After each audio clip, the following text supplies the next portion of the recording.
What's up, everybody? Welcome back to the Love and Rice podcast with your host, Aunt Ma. I'm your other host, Christina Ma. And if you guys have not followed us on Spotify just yet, make sure you do hit that join button, subscribe, follow. What is it? It's a follow? I have no idea. Okay, so we're on Spotify, Apple, Google, Amazon, iHeartRadio, and CastBox, guys. So we upload every Wednesday at 6 a.m. So you can listen to it on the way to work, sitting in traffic, driving your kids to school. And then also we upload on YouTube 4 days out of the week. And we do these 20-minute videos. We break them up for you guys. So a lot of you guys really like that. So we're going to keep it that way for now. And I hope you guys are okay with these compiled 1-hour episodes. I think it's a lot easier for everybody. So today I kind of want to talk about all the craziness that's been happening around the world. We are officially in 2 wars. There's 2 different wars going on in America right now, right? You got Russia, who invaded Ukraine, right? And that's ongoing since earlier this year. And then now, just within the week, just a few days ago, we have the Israel, right? And Hamas. Is it called Hamas? Yes, Hamas. Hamas. Yeah. Okay, I didn't want to butcher it. So a lot of people are dying. Yeah. Right here, I have my computer in front of me because I'm reading these facts. There's Google and New York Times that I have opened up here. And I want to make sure I get my facts right because you have to go very deep to understand the war that's going on, why people are invading, why people are dying. And it's just a lot to understand. So there's just such a long history because it goes back to like the 1980s. And I feel like right now everyone's so divided because you have the Palestinians and then Hamas and you have Israel they've been pretty much in a war for a really long time. And now everything's just kind of surfacing right now. And a lot of people don't really understand the backstory of it. I'm looking at this timeline here from New York Times, and it actually dates back all the way to 1949 when the Gaza Strip, which is where the Hamas, how do you say it again? Hamas. Hamas, okay. Yeah, it was the 1940s. So Egypt was controlling the Gaza Strip at that time, right? And then at some point, Israel took over, and then they retreated. And now, we got this terrorist group they're part of the Palestinians, right? And they are the ones that are trying to take back injustice and all this stuff. So basically, when you're saying that there's this long war, it's like yes and no, right? Right now, they just declared war. Right. But it feels like through these last 70 years that they have been nonstop at war. Yeah, right? and they've been divided. Yeah, so there's just so much going on. And within all of these wars, even with Russia, Ukraine, there's a lot of civilians that are dying. And that's kind of what I want to talk about. It's like, I don't understand both sides right now, right? I'm not in that world, and it's a lot. I don't know the whole history of these countries. And so just seeing the people that are dying, the innocent lives. So right here on Google, it says that since the Ukrainian and Russian war, there has been 120,000 deaths. Oh, wow. Okay. In Ukraine, 180,000 injured troops. And in Russia, there's about 70,000 killed and 120,000 wounded. So we're talking about like 3, 4, like almost 500,000 people in Russia and Ukraine who are either dead or injured. Right. You know what I mean? And what is it that they're even going to war for? I think, don't quote me on this. It could just be like I thought it was like a territory thing. Right, they're trying to take back kind of what usually was is. Right, take back what's theirs, stuff like that. And I don't want to get into those politics. I just want to kind of stick with these what's been going on in the war, and not really why. Yeah, and I feel like that's kind of the same situation with Israel and the Palestinians right now too, and that's why they're going to war. I think, so like right now, there's about 1,000 people in the Gaza Strip area on the Hamas side. Yeah. And there's 1,000 people on the Israel side who have all died. Right. 1,000 on each side. And it's only going to rise too. yeah, because this is just the beginning, Right. right? And I think the scariest part is that they're kidnapping people, right? Yeah. So this terrorist group is kidnapping civilians in Israel. There's Americans, there's citizens of Mexico, right? They're kidnapping and killing like disabled elderlies. Like they're going into the elderly homes and they're taking them out and like killing them. And they're mostly targeting like pregnant women, just women in general, Why? kids, babies. I don't know. Like, Are you sure they're targeting, or that's just like, you know, oh, you know what? Okay. So this is what I read. I read that they're taking hundreds of hostages, right? Yeah. And they're not just, well, they're killing a lot of people too, but the hundreds of hostages, they're trying to do something with them for a reason. So it makes sense why they're taking the ones who are the most vulnerable, Right. because there are more value to them. So when you're talking about the ones who are pregnant, the kids, you know, The stuff mothers, like that, yeah. like that's like the other side would have to be like, please don't do this, right? Because that's my wife and my baby and all this stuff, and like it gets crazy. yeah, I don't even know like the type of hostages that they are taking, but I do know that they have taken a lot of women. But I've also just heard that they've been beheading a lot of people too. Where are you hearing this? What do you mean heard? There's just so many articles. So, you know, knowing that we're going to be talking about this on the podcast, you know, I was Yeah. trying to do a lot of research, and there's just all these headlines coming up. So it's kind of hard to be able to distinguish between like what's factual and what's not, because Yeah. there's just so many people that are kind of like choosing sides in a sense. But I feel like no matter what kind of war or battle that you're going through, like it doesn't justify killing innocent civilians, because they're the ones who are suffering the most. Right. And I think the hardest thing is that, like you said, right? We know we're going to talk about this on the podcast, so we were researching and making sure we had our facts right.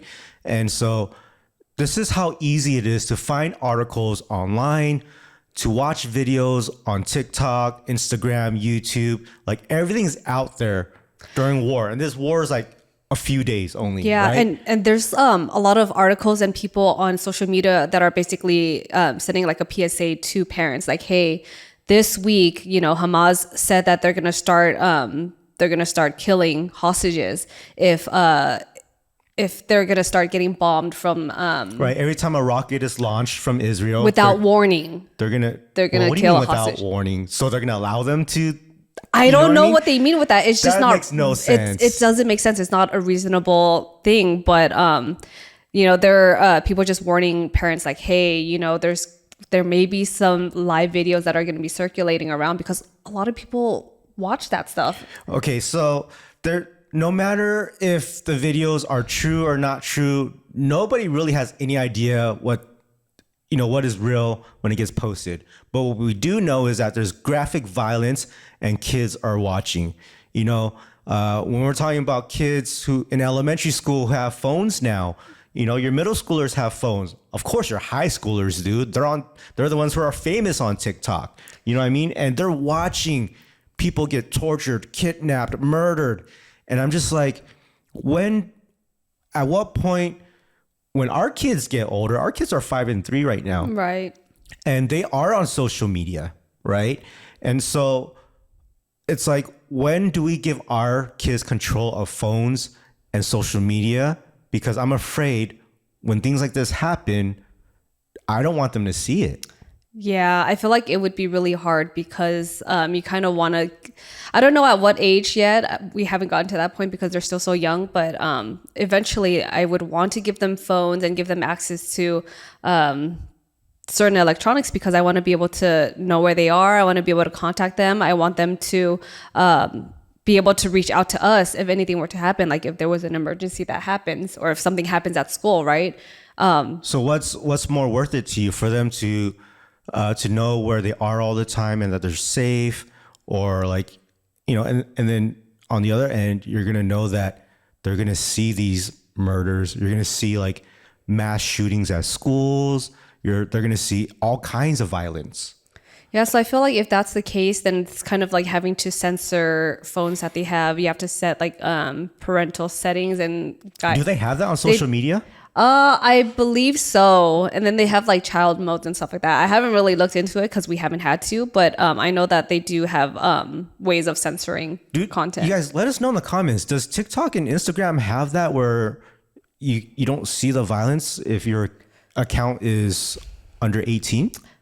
You know, even how does that even surpass them? I don't know, but just going back to all the platforms right now, I feel like TikTok is the one that is exposing so much and showing so much. And I feel like that's probably one platform that I would probably prevent the kids from using for a while. That's the one platform I can't trust because they're showing footage from how many years ago. They're pulling all these, these clips from YouTube and they're adding it to now. Yeah. Remember when they had like the Johnny Depp and Amber Heard court case? They're putting all these things on TikTok and you don't know what's true anymore. Yeah, people are falsifying a lot of things. So they're taking stuff from like history and they're putting the footage now, making it seem like that's what's going on with the war. So I feel like a lot of people are trying to do that to try to like get people to choose sides, and it's kind of like, I don't know.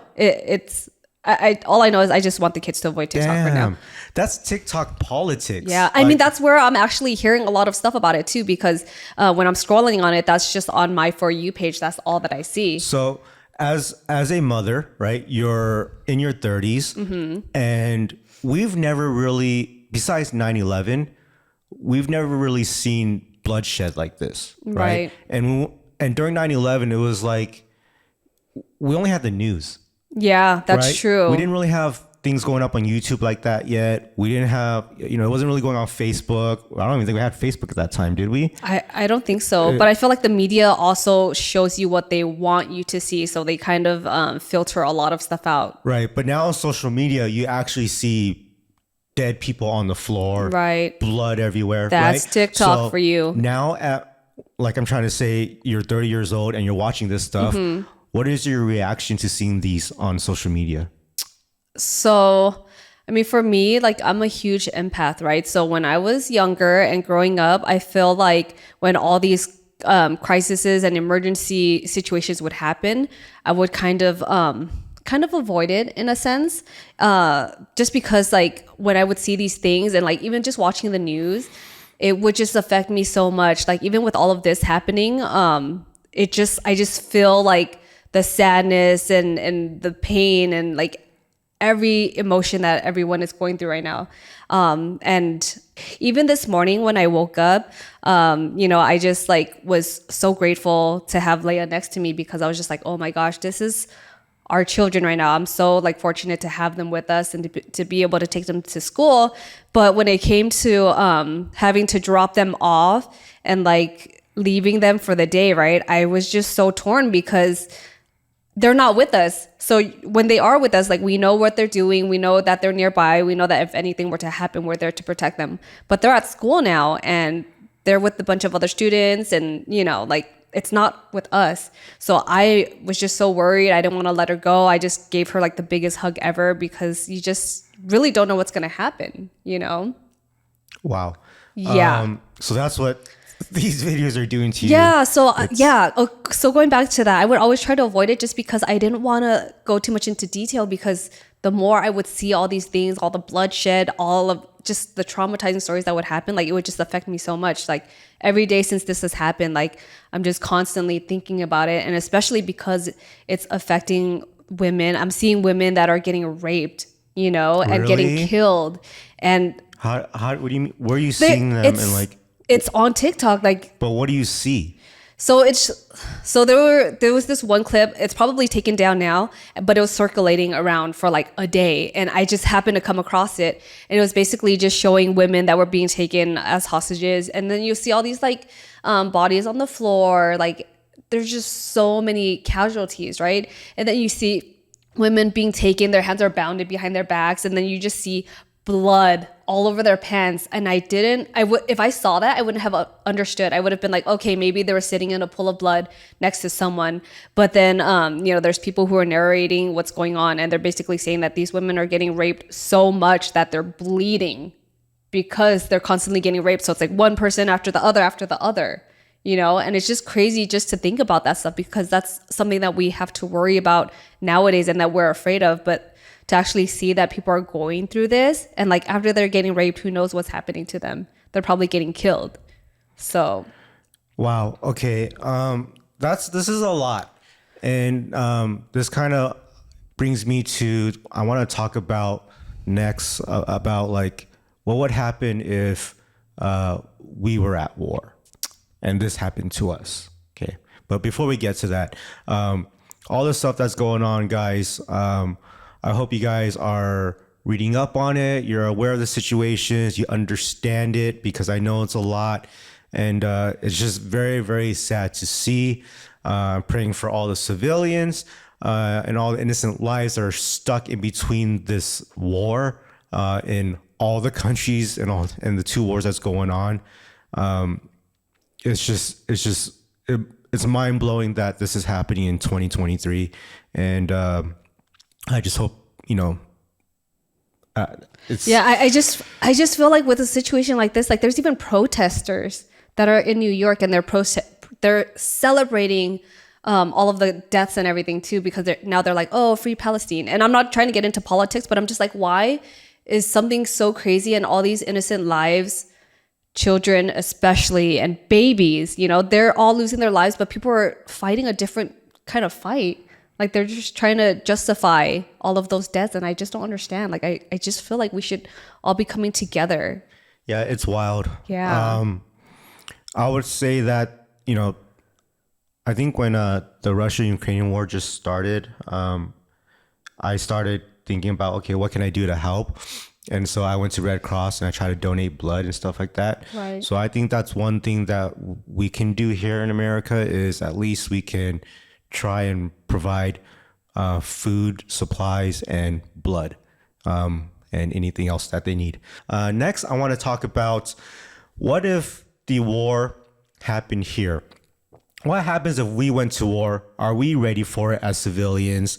You know, this isn't a joke. You know, like I really want to know this, like, and be on the same page with you, Christina, and make sure that we do have plans and that we're ready for anything. Yeah. You know what I mean? You know, this is kind of like, you always make fun of me and say I do too much when I talk about, I want to learn how to fly a plane. I want to learn how to ride a motorcycle. I want to learn this and that. Like, this is the exact reason why I do everything. This is why I have so many guns. This is why I have like one sniper rifle, one assault rifle, this kind of pistol, that kind of pistol. Yeah, I think when we were younger and when you're getting all these things, you're slowly getting into it, right? So I didn't really understand it, because we never really had to worry about war and things that this drastic. But, you know, as we started, you know, growing our family and having kids and stuff, and now, like with everything that's been happening, I completely understand. And that's why I even have my own guns, and I got my CCW, so you know. The first time I thought about war was probably 9/11. Yeah. And I was like 18 at the time. Wow. Okay. And so now when you say like I was slowly buying guns, it's because I'm slowly making money to afford guns. Right. Right. So I've always had the thoughts in my head at 18, like I need to prepare for anything that can happen, because you see it everywhere where it's like people come and invade, right? They infiltrate our areas and they take people away, they kidnap, right? Yeah. And so they're pulling the families away. And I'm like, what am I going to do if my family gets taken away from me? Mm-hmm. You know what I mean? Yeah. So I want to be ready. Yeah. I mean, I think about that a lot too. So, you know, I feel like there's just so many things that I've been wanting to do, like with training and learning self-defense and being comfortable using a weapon, because I'm like, okay, so, you know, Ant is prepared. He has all these things, right? If anything were to happen, great, like he can protect us. But at the same time, there's 4 of us. So I can't just rely on you only to be the protector of the house. I don't even think we have enough ammo. If it got this drastic, like we probably have like several hundred rounds, but that's not enough. Yeah, I think you I need feel like like we a need to couple get. thousand. I feel like we need to start getting more supplies just to be ready for anything that happens. Because I feel like in the U.S. you kind of just never think that anything would happen, but there are just so many conspiracy theories going on, and there are just all these things with like the border opening up too, and all these people that are coming in, and I just saw that there were some immigrants, like these young men who are like ready at the age to fight. So usually when What are you talking about? What young men? well, so like when they open the U.S. borders, right? I think they opened it up for people from Israel to come over too. But they're showing footage of the people that they're actually letting through the border. And, usually when you see immigrants that are coming over, if they're in families, they're coming over because they want to make a better life. But when you see footage of all these men who are really young, who are ready to fight, like all men coming over the border, you're just like, it makes you question things. You're like, why are they here? And what are they here for? So I don't know. I just feel like right now we just need to be ready, because at any time, like, our enemies can be here ready to attack and we don't even know. What do you mean they could be here? They can already be in the US. I think from what I saw, don't quote me on that either. There's just so many articles that have been going up, but they said that they captured maybe, I think around like 14 to like 40 people who are trying to come over the border, but who were suspicious. But how many other people are coming in that we didn't catch? What are you talking about? I'm talking about having a threat that could potentially be affecting us in the US. Are you talking about terrorists, or what are you talking about? Oh, yeah. Okay. So Yeah, what? I don't know. You're just talking about people crossing the border. So I'm just like, okay, you're just talking about cartel, or No, but what we're talking about right now are like terrorist attacks. So you're talking about like back then when 9/11 happened, and when the planes hit the towers, there's already a bunch of people, terrorists in the US. Right. They already were cleared before the attack happened. Yeah. And they're just like seated in Yeah. our country, right? Exactly. And so this is how fast everything happens. Like whether you're in Israel or just you're in Ukraine, the snap of a finger, you're bombed, right? And that can happen to us here in Vegas, in LA, at any moment, right? Anything can happen. Like there's 2 wars going on. We can go in World War III, whatever. Like the chances of it, not likely. But if it does, it happens in a second, Yeah. a snap of a finger. And do we have your earlier saying like, we need to get supplies, so this entire week, Christina's been texting me and she's like, hey, we need to get some supplies. And I'm like, what are you talking about? Yeah, like we need to go to the stores and start getting survival kits, medical kits. Why? Because of the war? Just anything can happen. And then, anytime something happens in the US, I feel like there's always like rioters and looters and like protesters that kind of just go crazy, right? So it's like you have to protect yourself from all of that too, because people start to go crazy and just they don't think rationally. All right. So what do we need for our survival kit? do you know how to do a tourniquet? A what? So if one of us were to get injured and we break something or we have a huge wound, do you know how to stop the wound from bleeding?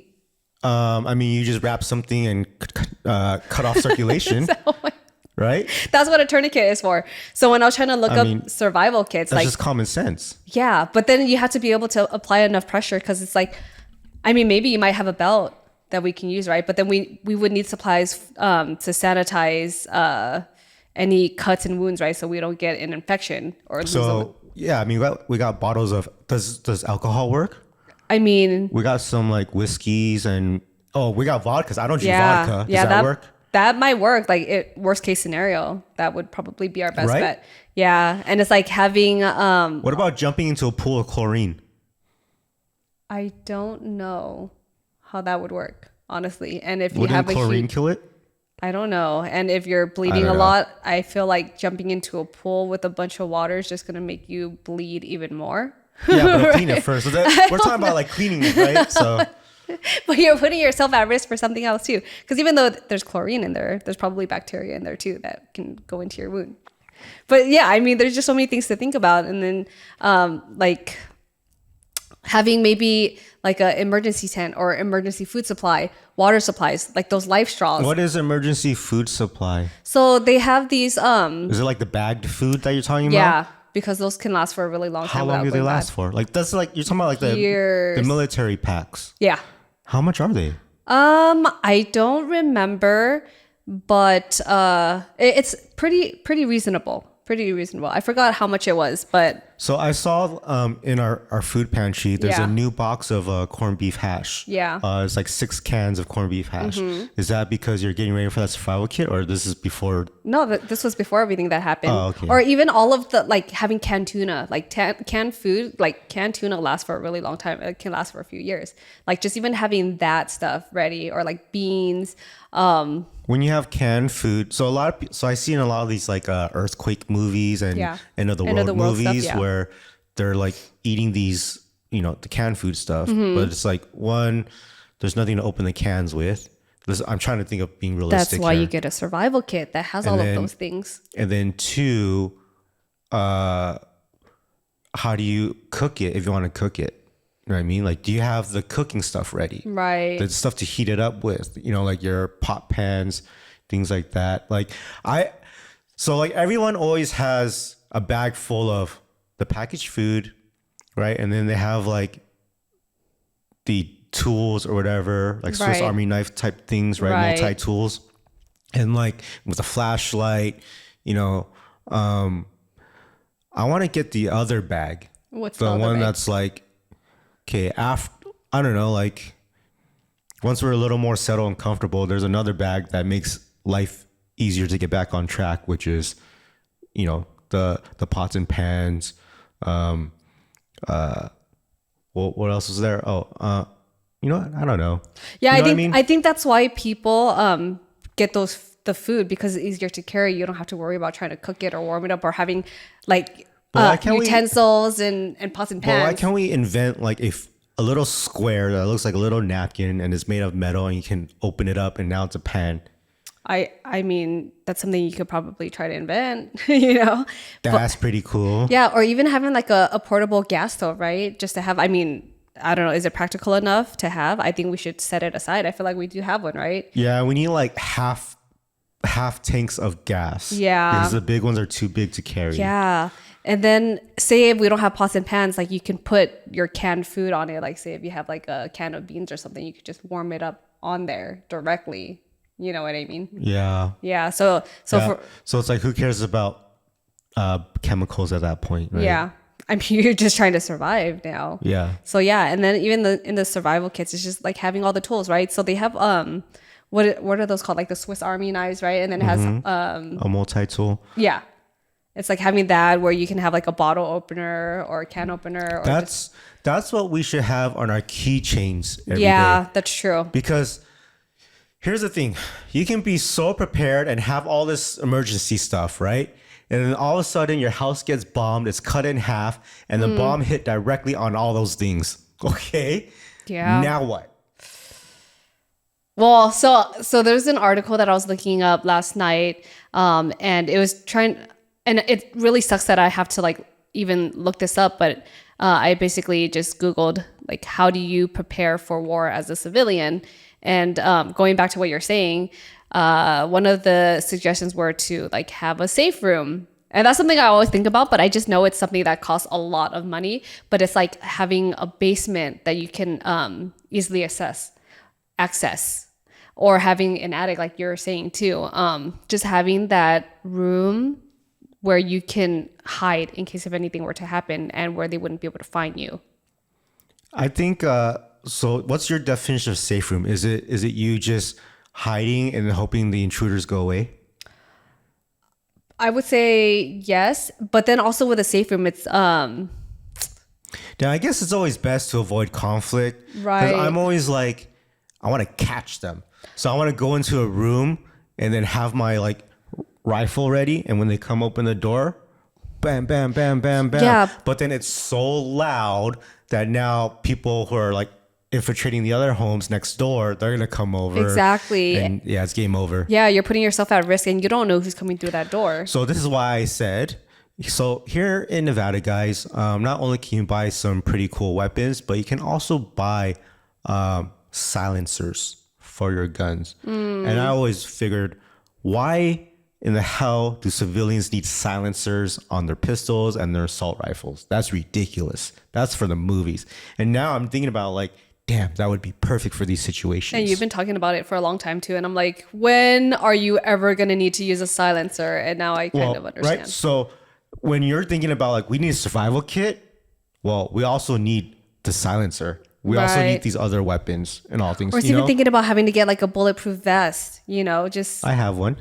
Yeah, but we don't. And now I have to think about this stuff like for myself. And do they have them for kids? I have a bulletproof vest from when I used to own the liquor store. Yeah, I remember that. I would wear it on Halloween because, people come in with masks and stuff, and I'll be strapped. And so, on certain days I would wear that bulletproof vest, and I still have it. And I think now they've become illegal to buy. So it's going to be hard to find. But why is it illegal? Because it's only I think from all the mass shootings that's happened. So, these mass shooters are going to places with bulletproof vests. I see. Yeah. So it's kind of like a red flag if someone wants to buy a. Yeah. Like why does a normal person need it? Right. Right. So for me, I had to tell them, I had to justify that I'm a liquor store owner and things like that. I see. You know what I mean? Yeah. And then they had to special order it for me. So, but I can see the difference between the way the men and the women think. Right. You're thinking all the necessities that you need to run away. Right. Right. And to live for the next months. To survive. And I'm thinking like, how do I stop this from happening? As in like, how do I stop people wanting to kidnap us or like just come to us when we're vulnerable? I'm not even thinking about food. I'm just thinking about like safety. Yeah. And so if I kind of want to know this, like, what would you do if they came into our house and they're trying to kidnap us and then I get shot and I'm dead? Oh my gosh. Like, what would you do if I died? I don't know. Like, I don't even want to think about that stuff. Obviously, I would try to do whatever I can. Like, we would have weapons ready and everything. And I don't know what I would do, honestly. If I were you, I would take the kids and run. Okay. That's so hard. If it was me, I would either take the kids and run or find a safe place for them to hide. And I would ramble it up.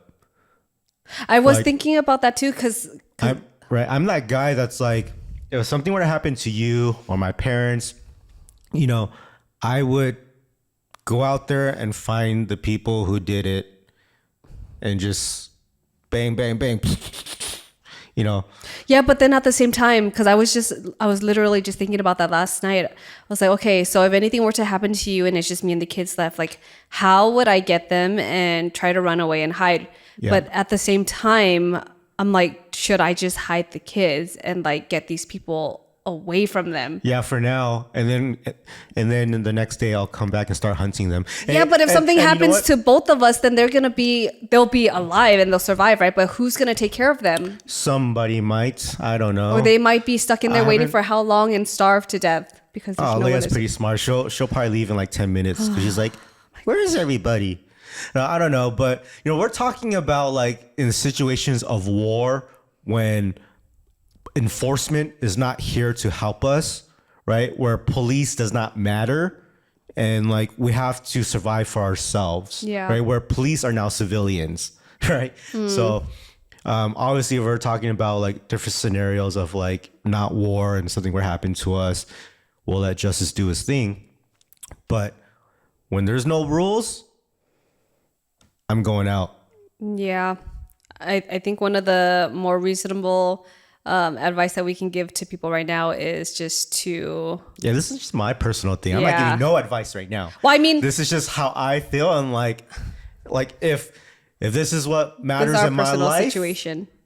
then I'm going by my principles. Yeah, but I guess I'm just saying for like most people, like start working out, start getting stronger, build that endurance. Because like you're saying, if I had to pack up and run with the kids and get away from people who have like, who are on trucks and who have probably been training with like a bunch of like weight and stuff on them, right? They're ready for that. They've been training for it for years. But for me, like, how am I going to grab these two kids? I'm probably going to have to carry them and run. That's a crazy mentality when you're like, I have to work out to survive in case a war happens. Yeah. Well, I mean, it's good to just do that either way, right? Just so you can be ready for anything. Because if you're going through survival and you're not strong enough, you're not going to survive. So working out is very, very important. Yeah. I understand that. The other thing is like, once you get through a certain energy, you'll have the strength. So for example, last week, I went to go play basketball with my friends, and I haven't played basketball in like a year, and I'm very weak. I haven't worked out and I suck, right? And I was huffing and puffing, and halfway I was like, guys, I think I need to throw up. Wow. And so we played like a total of like 6 games, and I think by like game 4, I was really gassed out. And then there's this guy that was playing really aggressive. He would like charge into me, and I thought I would like pop my shoulder out, and it started getting to a point where like he was really hurting me, and it just didn't make sense. Like he was just playing really reckless. And so now I got so mad, like the fire in me came out, and now I had so much energy and so much strength. It's the adrenaline that I just kept, I had on defense, I would get him back. I would hit him back. And this guy's double my size. Yeah. And he would fall on the floor and stuff like that, to the point where my friend was like, hey, can you guys switch who you're defending? Because you can see what's about to happen. Yep. Because I knocked the guy down and he was on the floor, and I was just like looking at him, and I walked away. I didn't help him up, and this is a friendly game. But what I'm trying to say is that I was so dead tired.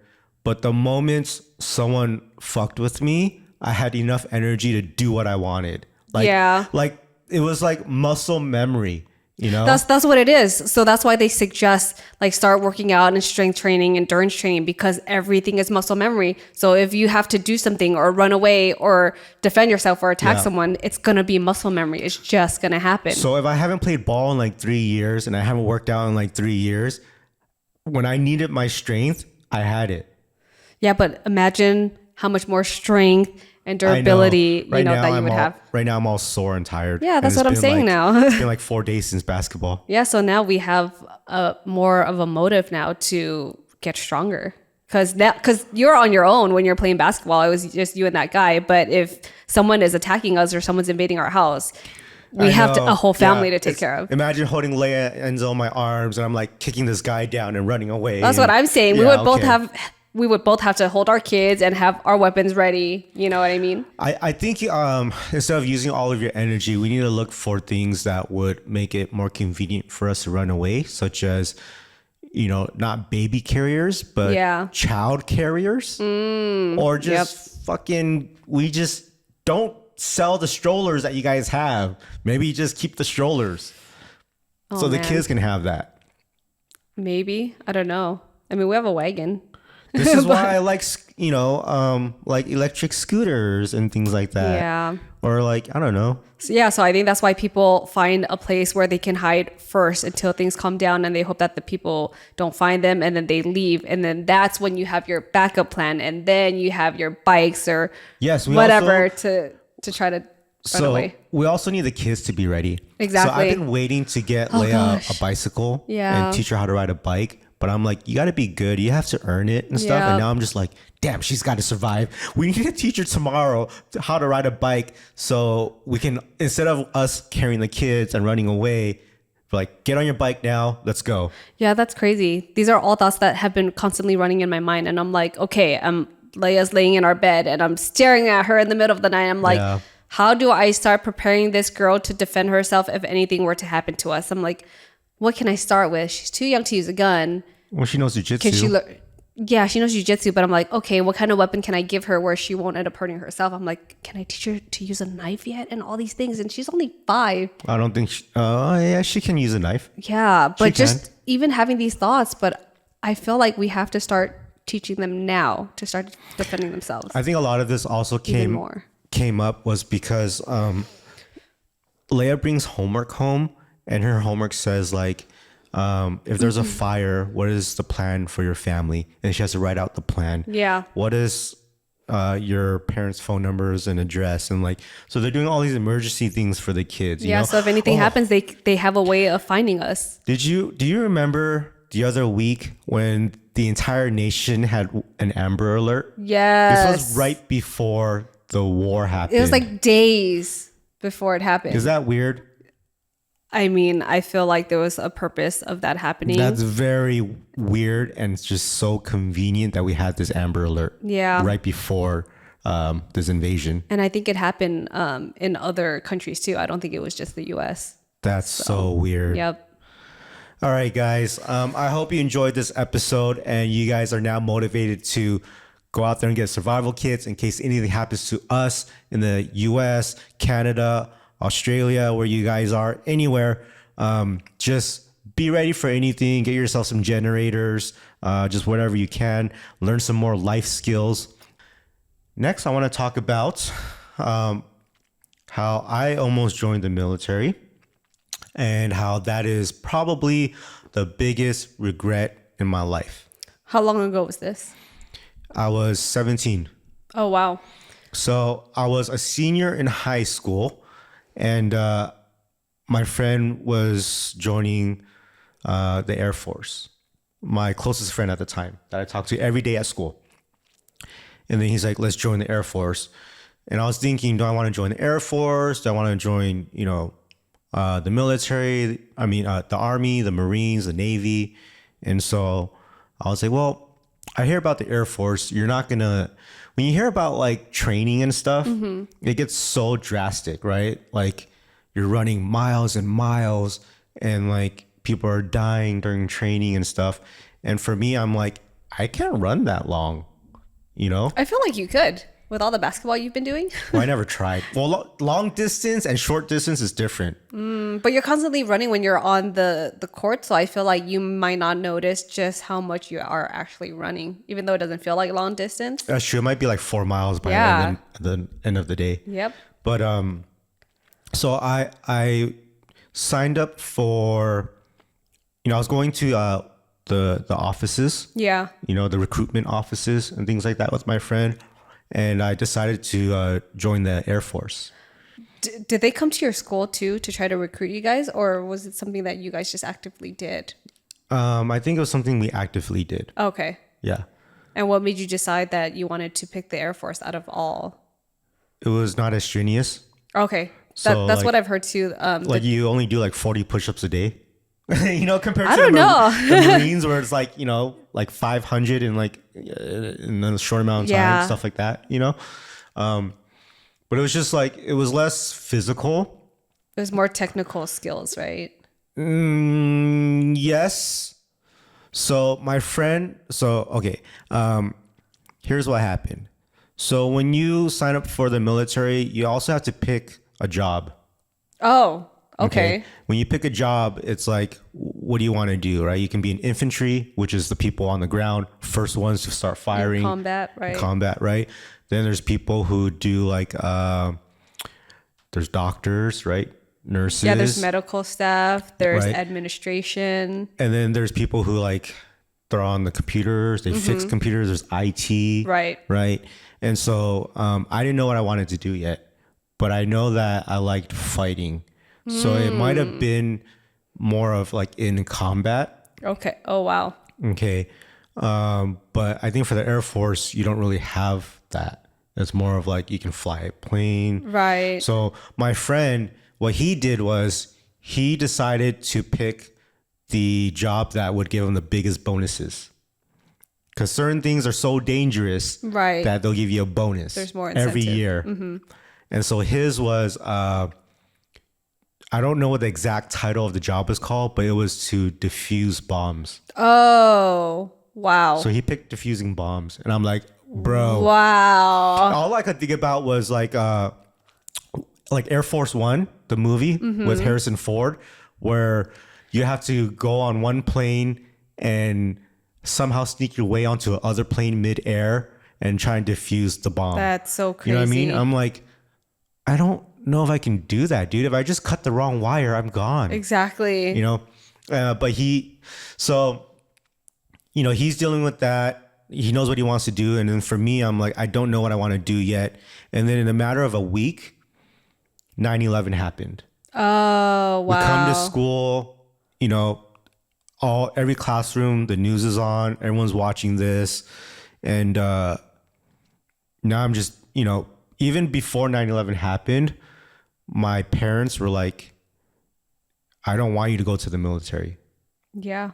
Makes sense. I don't think any parent wants their kids to go into the military ever. And then now 9/11 happens, and now I'm thinking about, okay, do I really want to go? Yeah. Because now you're hearing about people who haven't trained long enough and they're not ready to go, but there's not enough people in the military, so they're sending people out not ready. There's just no choice. Right? Yeah. There's no choice. And I get that. I understand it. But at the same time, I'm like, damn, if I'm not getting the proper training, do I want to go out there and just die like that?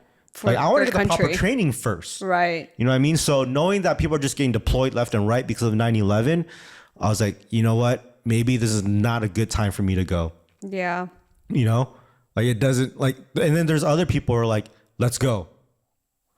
I'm like, damn, dude. It takes a special kind of person to be able to do that. I think because for me, I always try to play out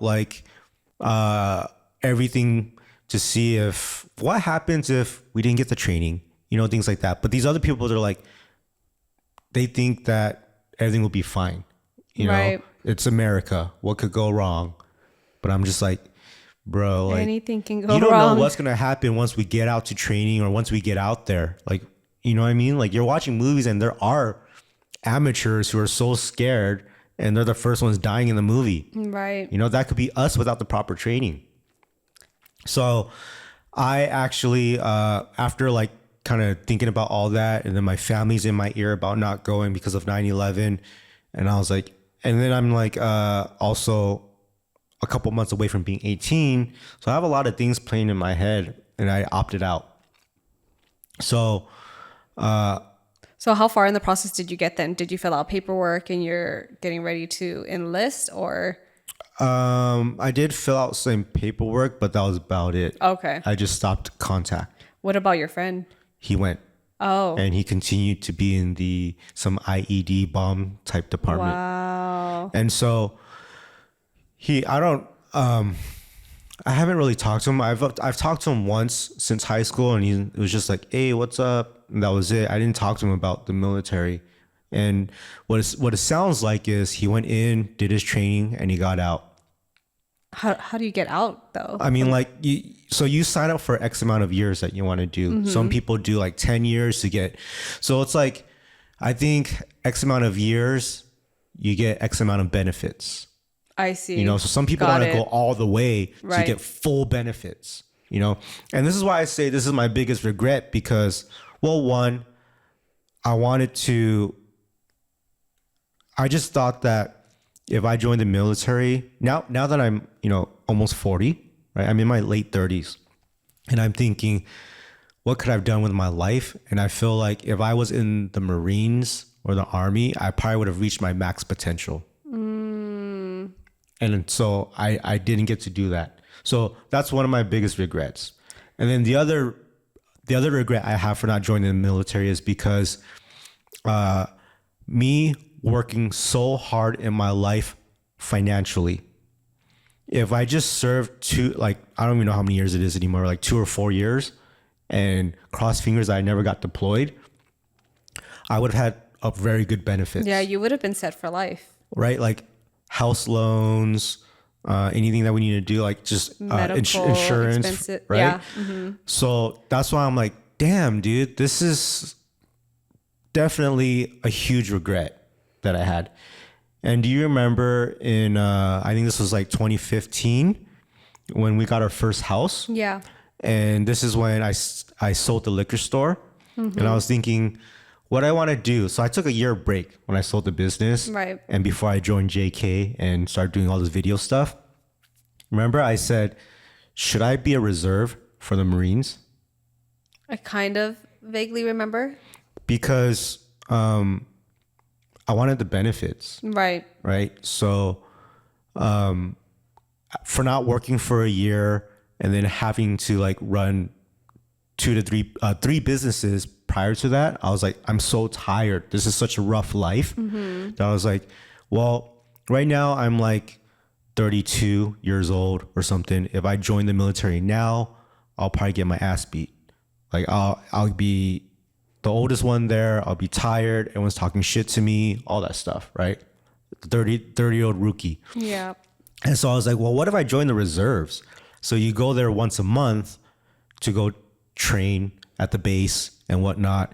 And so they don't call you unless they need you. You're the last group to go because you're reserved. But what would they be calling you in for? War. Oh, well, that's scary. So I talked to a lot of people who are reserves. I started looking up online about reserves and these forums and these wives who are in that experience. And most of them say, if you are in the reserves, you will get deployed. And I think that's why probably when you brought it up, I was like, why would I want you to do that? You know? So the trick is, if you're just trying to go into the military to better your skills and get benefits and not really get deployed, when you go to the office, you ask them, and also you find friends and you ask them like, who just returned? Because when you just return, you don't go back for a long time. Oh, I see. So you would join that department or that group, knowing that they just came back. I see. Because their job is done. Now they're going to go get some other people. So that's what I was going to do. And that's what the forums are saying too. It's like, go talk to them and ask them which ones. And that's the one you want to join. That way you can just stay a reserve and you can do your training and you never have to get deployed. That's so crazy because I wonder how different our life would have been if that actually did happen. I remember when I asked you and you're just like, no, why do you want to do that? What about if we have a kid and stuff like that, or what about me, or Yeah. that's what you were thinking. Like, what about me? I'm gonna be home by myself and all those kind of things. Or right? what if something happens to you? I think that's the biggest fear. Well, nothing's gonna happen when I'm just in a reserve and I'm just going training once a month. Yeah, But imagine all the benefits we would have right now. that's true.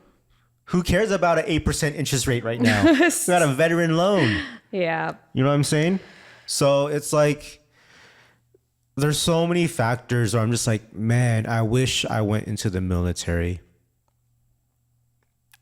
I don't even know comment. Like, I don't even know what to say about that. You know what I mean? Like, even if I just had training, like how much more would I feel? And like, how much more information will we have on your now survival kits and things like that? Like, how prepared would we have been? You worry so much about everything that could happen. And I could have went somewhere where I would have got the #1 training for that. Yeah. Now I'm like, oh, how come I didn't consider it? Like, just growing up being a girl, like that wasn't something I ever thought about. Like having to go to war or go in combat or learn to train to be in the military, Yeah, and a lot of women doing it. I'm surprised. Yeah. So it never crossed your mind. It crossed my mind and I would think about it. I'm like, how long would I last being out there? Like, can I actually do it? I don't know. So I know that your dad was in the military in Vietnam or China. I'm not sure. I don't remember exactly. Okay, so he told us some stories. And so is that why you didn't join? No, I mean, I don't think it's that. Like for him, I think he had to join, not by choice. Like they just had to. They're just enlisting people because they needed the people. So they were forced to? Yeah, they're kind of forced to. And I think I remember him telling me, and he kind of vaguely talks about it because I feel like it was something that he didn't want to do. Right. And he was there for a while. And I just remember my dad talking about it briefly because he didn't really want to go into too much detail. But he was forced to be in it, got the training and everything. Luckily, he never had to go into battle or anything like that. Your dad has military training? Yeah. Yeah. So why don't we go shoot together? Like, how come he doesn't have survival kits and stuff? Well, I guess because back then in Vietnam, they didn't. Maybe they didn't have those survival kits. Yeah, I mean, don't they know. didn't have the resources. And coming to the US, I felt like that's why they came to the US, because they didn't want to have that mentality and to have to think like, oh, I need a survival kit. I need all these weapons. I need to protect myself in case of like anything were to happen or we get attacked, you know? Man, I remember a story. This was, I think, in the 60s, maybe the 70s. Late 60s, early 70s, something like that, where my mom's side of the family, they're in San Francisco. And this might have been Vietnam War time. I really don't know. I don't know my history like that anymore. It's been so long since I've been to school. Yeah. But they were forced to get enlisted into the U.S. Army. And they're starting to deploy people. And so every male, I don't know, 18, something like that, had to enlist. So my uncle was one of those. And he didn't want to go. He's also a dork. He's a geek. Yeah, I right? He's mean, got his I get it. glasses, he's a computer guy, like he's skinny. And so he doesn't have that mindset to be in the military like that. And they're forcing him to. Yeah, So I feel he like would a lot of people don't have that right? mindset. He would be one of the ones that would die early. Right. Because he doesn't have the mentality. So it's crazy that they force people to do it when they know that it's just a numbers game. Yeah, they just right? want the bodies. They want the people there. And so my uncle, knowing that he can't handle the military, the day he went to go get his physical, and he had to do a lot of other testings, he pretended to be stupid. Oh. He pretended to be mental. So Wow. they would ask him stuff, and I don't even know, but he would just say like dur type of thing, and then because of that, they didn't pick him to go. Enlist him. Oh wow, because they didn't think he was mentally capable. Exactly. That's actually really smart, and it worked apparently. So it's totally different mindset when like the whole United States, every male has to go by being forced, to where like nowadays we get the choice. And the people who choose to go are like the toughest guys in the world.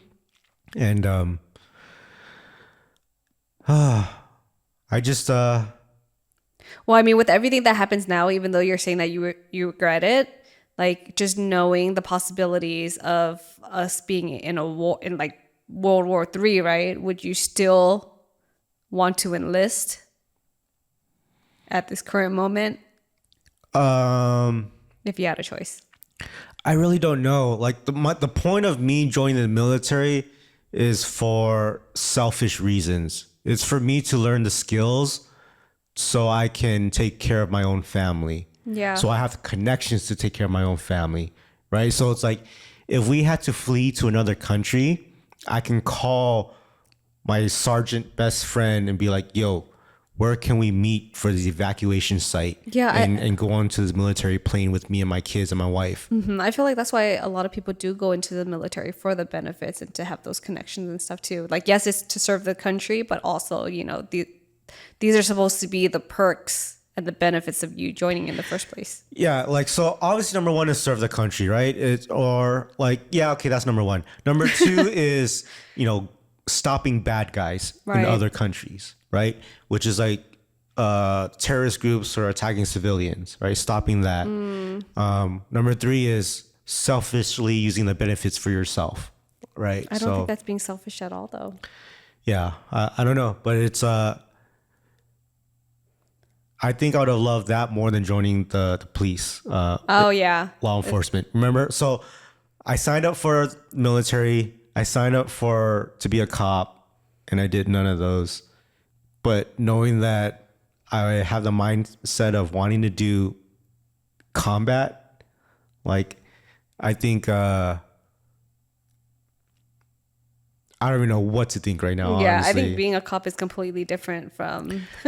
But now that I'm thinking military. about it, like, I didn't think about this till right now, this very moment, where I'm just like, wow, I really wanted to go out there and like use a gun Yeah. and like stop bad people. You're a fighter. So what can I do now to go back to that time? I can't. I honestly don't know, but you can start training and doing more self-defense training and try to figure out if, we need to find like a specialist, because that was another thing that I was looking up, like on how to prepare for war. There is a secret, or not so secret anymore, Vegas class. Okay. So my friend took this, and this is only by word of mouth. Okay. There are these people from another country, okay, that will teach you how to survive a kidnapping and attacks. This is what we need to do. So what they will do is not standard practice. You're signing your life away in case you die. They will teach you torture tactics for you to survive, meaning that in this class, you are getting tortured. So what my friend said he went through, and he's just a normal person. You want to see if he can handle it, okay? You're on the floor. They bound your arms behind your back and your legs up together, and you have to try and get out of it. They also put a towel over your face. And pour the water. No, I see that water so on many your times face in movies. to drown. That is okay. They do that as well. So they literally do everything for you to survive. But this is all it's very sketch. This is very intense. Like, how do you trust these people? The first thing is you're with these group of people who also agreed to it, and you're all blindfolded on your knees, and then you have these so-called coaches, but they are acting like terrorists and yelling at you and saying shit like they are real, which maybe at one point they were. But it's like, how do you trust this? I don't think I want to be put in that situation. But hey, my friend did it and he survived it, and he's like, hey, I think you should do this too. Maybe you should do it first and then tell me how it goes. I don't even think I would love to go and vlog it. And I'm pretty sure we can't vlog this. I don't think so. This is not legal practice. Especially when you're saying it's secret and private and you're signing your life away. Yeah, I mean, I don't know if I want to risk dying just to learn if I can survive dying. Yeah, I mean, I feel like you shouldn't, So, kind of crazy. Yeah. I mean, we can just do that here. Well, I mean, what I was saying is that we can find a specialist that will teach us survival and tactical skills or how to get out of sticky situations, but not to this extreme, not like hostage situations. So why don't we just YouTube it and do it to ourselves? I feel like that's different. You need someone that has the mindset that can teach you all these things. YouTube can only take you so far, but actually being in a class with someone who's been through all of these type of things and training. So right now, after this podcast, if I go get a towel and a pitcher of water, you wouldn't dump it on my face? Probably not. Why? That's just weird. You gotta learn how to survive, dude. Come on, man. You're the one talking about surviving. That's just one part of it, though. There's other parts of learning how to not even get into that situation. And that's what I'm talking about. All right, guys. I hope you enjoyed this episode. We went pretty wild with everything about this war, surviving, my personal life with, trying to join the military. And if you guys have not followed us yet, please do. And if you are following us, thank you so much. We appreciate you. We would love for you guys to follow us on Spotify, especially. We are on all podcast platforms. We release Love and Rice every Wednesday at 6 a.m. We are also on YouTube.